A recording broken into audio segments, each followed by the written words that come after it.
اعوذ باللہ من الشیطان الرجیم بسم اللہ الرحمن الرحیم۔ سورۃ الحجر مکی صورت ہے۔ الف لام را حروف مقطعات، تلک یہ آیات الکتابی، یہ آیات ہیں کتاب کی، و قرآن مبین اور روشن قرآن کی۔ ربما بسا اوقات یود الذین، چاہیں گے وہ لوگ، کافر جنہوں نے کفر کیا، لو کانوا مسلمین، کاش کہ وہ مسلمان ہوتے۔ اب یہ خواہش کب کریں گے کافر کہ کاش وہ مسلمان ہوتے؟ دنیا میں تو وہ بڑے اکڑتے ہیں، تکبر کرتے ہیں اور کہتے ہیں کہ آخرت تو ہونی نہیں، لیکن ایک وقت وہ آئے گا کہ اس وقت یہ افسوس کریں گے اور اس وقت ان کی خواہش ہوگی کہ کاش ہم مسلمان ہوتے۔ کیسے؟ جیسے آپ جانتے ہیں کہ جب انسان اس دنیا سے جاتا ہے تو اسی وقت سے سمجھے کہ جیسی موت ہوتی ہے وہی اس کا ٹھکانہ ہوتا ہے۔ اگر انسان اچھا ہے تو اس کی موت کے لیے جو فرشتے روح قبض کرنے کے لیے آتے ہیں، اسرائیل علیہ السلام تو آتے ہیں، ان کے ساتھ اور بھی بہت سارے فرشتے ہوتے ہیں جو جنتی لباس لے کے آتے ہیں، معطر خوشبودار ہوتے ہیں وہ تو لیکن یہ پتہ لگتا ہے کہ یہ وہ انسان اس دنیا سے گیا ہے یا یہ وہ عورت اس دنیا سے گئی ہے جو نیک ہے، اس کے ساتھ اس طرح کا معاملہ ہوتا ہے۔ لیکن اگر کوئی گناہ گار ہے، کوئی کافر ہے، تو اس کے لیے پھر وہ جو روح قبض کرنے والا اسرائیل علیہ السلام وہ بھی ڈراؤنی شکل میں آتے ہیں، اور اس کے علاوہ بھی اور فرشتے ہوتے ہیں وہ بھی انتہائی ڈراؤنی شکل میں آتے ہیں۔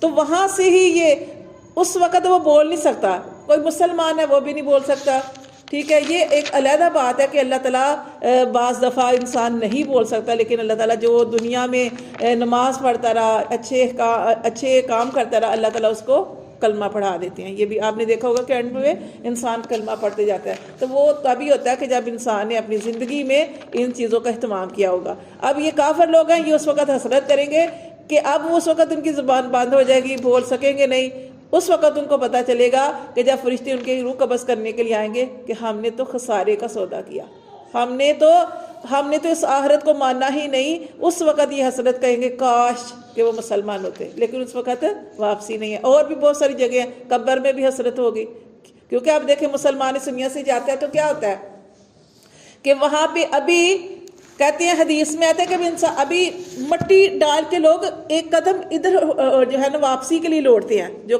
دفناتے ہیں نا، ابھی مٹی ڈال کے وہ ایسے واپس مڑنے لگتے ہیں، تو تبھی اسی وقت قبر میں بٹھا دیا جاتا ہے، خواہ وہ عورت ہے مرد ہے، گناہ گار ہے یا نیک ہے، جیسے بھی ہے بٹھا دیا جاتا ہے، اس سے مال کا سلسلہ شروع ہو جاتا ہے۔ اب کافر لوگ، اب مسلمان جو ہیں ان سے پوچھے جائیں گے سوال، کون سے 3 سوال یاد ہے آپ کو کہ تمہارا رب کون ہے، من ربو کا، من دینو کا، اور نبی کے بارے میں من نبیو کا، تیرا نبی۔ یہ 3 سوال ہر بندے سے ہونے ہیں، اور یہ اللہ تعالیٰ نے پہلے بتا دیے نبی صلی اللہ علیہ وسلم کے ذریعے کہ پوچھا جائے گا من ربو کا، تیرا رب کون ہے۔ اس وقت انسان کیا جواب دے گا؟ جو اللہ کو مانتا ہی نہیں، جو کافر ہے، وہ کیا جواب دے گا؟ اور وہ بھی نہیں جواب دے سکے گا کہ جس نے کلمہ تو پڑھا لیکن اپنی زندگی کو اللہ کے حکموں کے مطابق نہیں گزارا، اس کی زندگی میں نماز تھی ہی نہیں، اس نے غفلتوں کی زندگی گزاری، تو وہ بھی جواب نہیں دے سکے گا کہ میرا رب کو پتہ ہی نہیں ہوگا۔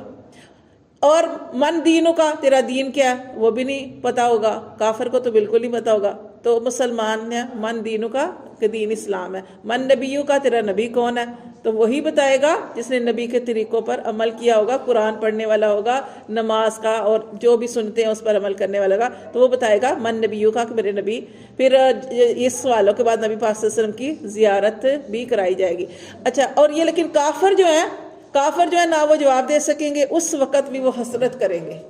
ان سے پوچھا جائے گا من ربو کا، من نبیوں کا، من دینوں کا، تو وہ کوئی بھی جواب دے ہی نہیں سکے گا، کیونکہ وہ سے دین اسلام پہ تو تھا ہی نہیں، نہ ہی کسی نبی کو مانتا تھا، انکار کرتا تھا، تو تب بھی وہ حسرت کرے گا کاش کہ وہ مسلمان ہوتا۔ اس کے بعد جب قبر سے اٹھائے جائے گے تب بھی وہ حسرت کرے گا، جیسے ہم نے سبق کے اندر پڑھا کہ انسان جب قبروں سے نکلیں گے تو خوف ہر ایک کو خوف ہوگا، یعنی جو اچھے عمل کرنے والے ان کو بھی خوف ہوگا، نبیوں کو بھی خوف ہوگا۔ کیوں؟ ہر کوئی ڈر رہا ہوگا کہ آج بڑا سخت دن ہے، اور انسان قبروں سے نکلتے ہی دوڑے لگا دیں گے، سار اوپر ہوگے اور دوڑتے پھریں گے۔ لیکن کیا ہے کہ جو ایمان والے ان کے لیے یہ وقت جو ہے، جو 50,000 کا سخت دن ہے، ان کے لیے ایسے گزر جائے گا جیسے کہ عصر اور مغرب، یہ نماز کا ٹائم ہوتا ہے، اتنا تھوڑا ٹائم ان کے لیے ہوگا، مطلب کہ تھوڑا خوف آئے گا. لیکن جو کفار ہیں، جو گناہ گار ہیں، ان کے لیے وہ اتنا سخت وہ دن ہوگا کہ اس دن وہ جو گناہ گار ہوں گے، جتنے گناہ کیے ہوں گے، ان گناہوں کا پسینہ یعنی پانی، اس پانی کے اندر ڈوبے ہوں گے. اللہ معاف کرے. اتنا سخت عذاب ہوگا کہ اس وقت جو ہے وہ 50,000، سوچے کہ ایک عمر ہوتی ہے، کسی کی 50,000 عمر ہوتی ہے، کسی اس سے بھی تھوڑی ہوتی ہے، دنیا سے چلے جاتے ہیں. اور اتنا سخت دن ہوگا کہ وہ قیامت کا دن، اس دن کافر جو ہے وہ حسرت کریں گے. اور اس کے علاوہ جب اعمال نامہ مسلمانوں کا دائیں ہاتھ میں دیا جائے گا، اور جب جہنمی جو ہے وہ ایک لائن میں کھڑے کر دیے جائیں گے، تب بھی کافر حسرت کریں گے. جب نبی کریم صلی اللہ علیہ وسلم کا جنتی کچھ ایسے لوگ ہوں گے جو مسلمان تو ہوں گے لیکن دنیا میں رہ کے انہوں نے جو ہے گناہ کیے ہوں گے، تو نبی کریم صلی اللہ علیہ وسلم ان کو وہاں سے جہنم سے چھڑا کے لے کے آئیں گے. تو اس وقت بھی حسرت کریں گے کاش کہ ہم بھی کوئی عمل کر لیتے، آج ہم نے بھی دنیا میں کلمہ ایک دفعہ ہی پڑھا ہوتا.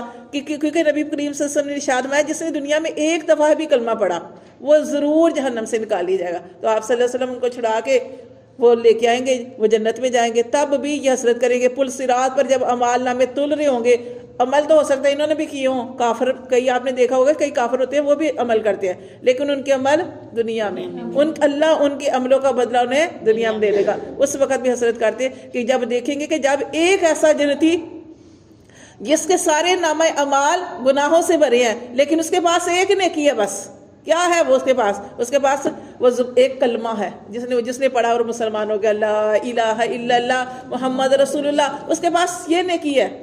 اللہ تعالیٰ کہیں گے جا اس نیکی کو تلوا لے. وہ بندہ بڑا پریشان ہوگا لیکن ہوگا مسلمان. وہ کہے گا اللہ دل میں کہے گا، اللہ سے تو نہیں کہہ سکتا، دل میں کہے گا کہ ایک نیکی اور اتنے سارے گناہ، یہ ایک پرزہ چھوٹا سا یہ کاغذ کا کیا کام کرے گا. لیکن چونکہ وہ اللہ تبارک و تعالیٰ نے دیے ہوگا تو وہ جا کے تلوائے گا، تو اس میں کلمہ لکھا ہوگا کہ جو اس نے زندگی میں پڑھا تھا، جس اللہ کو ایک ماننا تھا اور وہ کلمہ پڑھا تھا، تو وہ کلمے والا پڑھا جو ہے وہ وزنی ہو جائے گا اور اس کے جو باقی سارے گناہ کے اعمال جو ہیں وہ ہلکے ہو جائیں گے. تو وہ بھی جنت میں چلا جائے گا. اس وقت بھی حسرت کریں گے کاش کہ ہم ایک دفعہ ہی زندگی میں کلمہ پڑھ لیتے. تو یہاں پہ اللہ تعالیٰ فرماتے ہیں ربما بسا اوقات، کئی جگہ ایسی ہوں گی کہ جہاں پہ حسرت کریں گے وہ لوگ کافرو جنہوں نے کفر کیا، لو کانوا مسلمین، کاش کہ وہ مسلمان ہوتے. ان کی حسرت بتائی جا رہی ہے. ذرہم، اللہ کہتے ہیں نبی کریم صلی اللہ علیہ وسلم سے ان کو چھوڑ دے ان کو، یاکلوا کھائیں و یتمتعوا اور فائدہ حاصل کریں. اب دیکھیں نبی کریم صلی اللہ علیہ وسلم کو اللہ نے نبوت دی اور آپ کا کام کیا تھا کہ آپ لوگوں کو ڈرائیں. اب یہاں پہ اللہ کہہ رہے چھوڑ دے. اب یہ جو یہاں چھوڑ دیا ہے یہ ایسے ہی نہیں چھوڑ دینا، اپنا ہر کام کر لیا، سارے ان کو ہر طریقے سے سمجھا لیا، پھر بھی وہ آپ کے ساتھ آپ کی کوئی بات ماننے کو تیار ہی نہیں ہے. تو اللہ فرماتے ہیں اب یہ صم بکم عمی ہو گئے، بہرے گونگے اندھے ہو گئے کہ اللہ نے آنکھیں بھی دی، دل بھی دیا، سب کچھ دیا، کان بھی دیے، زبان بھی دی، لیکن ان کا استعمال نہیں کرتے. اب ان کو چھوڑ دے. ان کے اوپر مہر لگ گئی ہے کہ یہ بہرے گونگے لوگ ہو گئے ہیں. ان کو چھوڑ دے. یاکلوا کھائیں و یتمتعوا اور جو اللہ نے نعمتیں دی ہیں ان کا فائدہ حاصل کر لیں. ویلہہم الامل اور اپنی خواہشیں اور پڑے رہے اپنی خواہشوں کے پیچھے. فسوف یعلمون، اللہ فرماتے ہیں ان قریب وہ جان جائیں گے.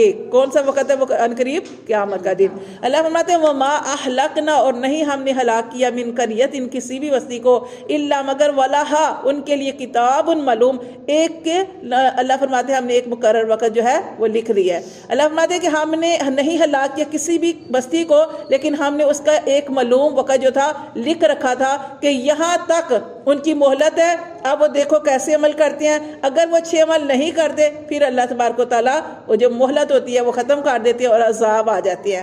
اللہ فرماتے ہیں ما تسبقو نہیں سبقت لے جاتی من امت کوئی بھی امت اجلہا اپنے وقت سے پہلے کوئی بھی آگے نہیں جا سکتا. وما یستاخرون اور نہ ہی پیچھے ہٹ سکتا ہے. کہ جب اللہ نے جو ہماری زندگی جتنی موت لکھ دیا ہے جتنی ہماری موت کا وقت لکھ دیا ہے جب موت آنی ہے تو ہم نے ایک سیکنڈ آگے بھی نہیں جا سکتے ایک سیکنڈ پیچھے بھی نہیں ہٹ سکتے کیونکہ اللہ نے ہمارا ٹائم لکھ لیا کہ اسی ٹائم پہ جانا ہے. کوئی آگے نہیں جا سکتا اور پیچھے بھی نہیں ہٹ سکتا. وقالو اور وہ کہتے ہیں یا ایھا الذی کہ اے وہ شخص نزل علیہ الذکر جس کے اوپر قرآن نازل کیا گیا انک لمجنون البتہ نعوذ باللہ وہ کہتے ہیں یہ تو مجنون ہے.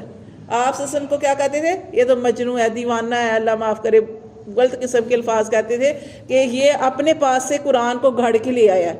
تبھی تو اللہ تعالیٰ نے کہا تھا کہ اگر میں نے ان سے کہو کہ اگر میں نے قرآن کو گھڑ لیا تو 10 آیتیں بنا کے دکھا دو. پھر اللہ تعالیٰ فرماتے ہیں ان سے کہہ دو 10 تو بہت بڑی ہیں, تم ایک ہی آیات 2 ہی آیات بنا کے دکھا دو. لیکن وہ نہیں بنا سکے کیونکہ یہ اللہ کا کلام ہے, یہ خود سے بنایا ہوا نہیں ہے. تو وہ نبی کریم صلی اللہ علیہ وسلم سے کہتے تھے اے وہ شخص نزیلا کہ جس کی طرف قرآن نازل کیا گیا ہے, انک لمجنون, یہ تو مجنون دیوانہ ہے. لو ما تعتینا بالملائکہ, کیوں نہیں آتے ہمارے پاس فرشتے, ان کنت من الصادقین, اگر تو سچا ہے تو فرشتے ہمارے پاس کیوں نہیں آتے. ما ننزل الملائکہ, تو اور اللہ فرماتے ہیں نہیں ہم اتارتے فرشتوں کو الا بالحق, مگر حق کے ساتھ. حق کیا ہے کہ جب قیامت کا دن آنے والی ہوگی تب وہ فرشتے اتریں گے, اس سے پہلے نہیں اتریں گے. اللہ فرماتے ہیں نہیں ہم اتارتے فرشتوں کو الا بالحق, مگر حق کے ساتھ. وما کانوا, اور نہیں ہوں گے اذا منذرین, کہ جب وہ وقت آ جائے گا تو پھر کوئی بھی مہلت نہیں دی جائے گی. انا بے شک نحنو, ہم نے نزلنا ذکر, ہم نے ہی اس ذکر کو نازل کیا. ذکر سے مراد قرآن مجید. اللہ فرماتے ہیں ہم نے اس قرآن کو نازل کیا. وَإِنَّا لَهُ لَحَافِظٌ, اور بے شک ہم ہی البتہ اس کے حفاظت کرنے والے ہیں. وَلَقَدْ, اور البتہ تحقیق ارسلنا, ہم نے بھیجے من قبلی کا آپ سے پہلے, ہم نے بھیجے رسول آپ سے پہلے, فی شیع الاولین, پہلے گروہوں میں بھی, کہ صرف آپ صلی اللہ علیہ وسلم کو نہیں بھیجا گیا, آپ سے پہلے بھی جب پیغمبر آئے ہیں. وما یاتی, اور نہیں آئے ان کے پاس من رسول, کوئی بھی رسول, الا کانوا, مگر تھے بھی اس کے ساتھ یستہزئون, وہ ہنسی مذاق کرتے. اللہ تعالیٰ فرماتے ہیں کہ یہ صرف آپ کے ساتھ معاملہ نہیں ہوا کہ آپ کی قوم کے لوگوں نے نہیں آپ کو ٹھکرایا, بلکہ اس سے پہلے بھی ہم نے نبی بھیجے, تو ہر امت نے اپنے نبی کے ساتھ یہی معاملہ کیا, ہنسی مذاق کیا, تمسخر کیا. اللہ فرماتے ہیں کذالک, اسی طرح نسلکوہ, پھر ہم ہی یہ بات ڈال دیتے ہیں فی قلوب المجرمین, گناہ گاروں کے دل میں, کہ لا یؤمنون بی, ہم یہ بات پھر گناہ گاروں کے دل میں ڈال دیتے ہیں کہ جب وہ ہماری بات نہیں مانتے, جب نبیوں کی بات نہیں مانتے, تو یہ بات ڈال دیتے ہیں کہ لا یؤمنون بی, کیا وہ کبھی بھی ایمان نہیں لائیں گے. اب وہ ایمان نہیں لائیں گے اس پر. وقد, اور تحقیق خلط, گزر چکے, سنت الاولین, پہلوں کے طور طریقے جو ہیں وہ بھی گزر چکے. ولو فتحنا, اور البتہ ہم اگر کھولتے علیہم ان پر, بابن, دروازے, من السماء, آسمان کے, فظلوا, تو چڑھ بھی جاتے, فیہ, اس میں, یارجون, چڑھنا, لقالوا, تو البتہ کہتے, انما, بے شک, سکرت, باندھ دی گئی, ابصارنا, ہماری آنکھیں, بل نحن قوم مسحورون, بلکہ ہمارے اوپر تو جادو کر دیا گیا. اب یہاں پہ اس آیت میں کیا کہا جا رہا ہے کہ اللہ فرماتے ہیں کہ اگر یہ کہتے ہیں نا کہ آسمان کے دروازے کھلے اور ہم آسمان, اللہ فرماتے ہیں اگر یہ آسمانوں کے دروازے کھلیں اور آسمانوں پہ بھی چڑھ جائیں, اور یہ نہیں کہ رات کے وقت, صبح کا وقت ہو, دوپہر کا وقت ہو, خود چڑھ کے جائیں اور وہاں پہ چڑھ بھی جائیں, تو بعد میں کیا کہیں گے, یہ تو ہماری آنکھوں پہ جادو کر دیا گیا, یہ تو ایسے ہو ہی نہیں سکتا کہ ہم آسمانوں پہ چڑھ جائیں. یعنی اللہ فرماتے کہ اگر ہم ان کی ہر خواہش پوری کر دیں, فرشتے بھی نازل کر دیں, یہ آسمانوں پہ چڑھنا چاہیے, ہم آسمانوں کے دروازے کھول دیں, ان کو آسمانوں پہ بھی لے جائیں, تب بھی کہیں گے کہ ہمارے اوپر جادو کر دیا گیا, کیونکہ یہ ایسے ٹیڑھے لوگ ہیں کہ یہ کبھی بھی بات کو نہیں مانیں گے. صدق اللہ علیہ وسلم.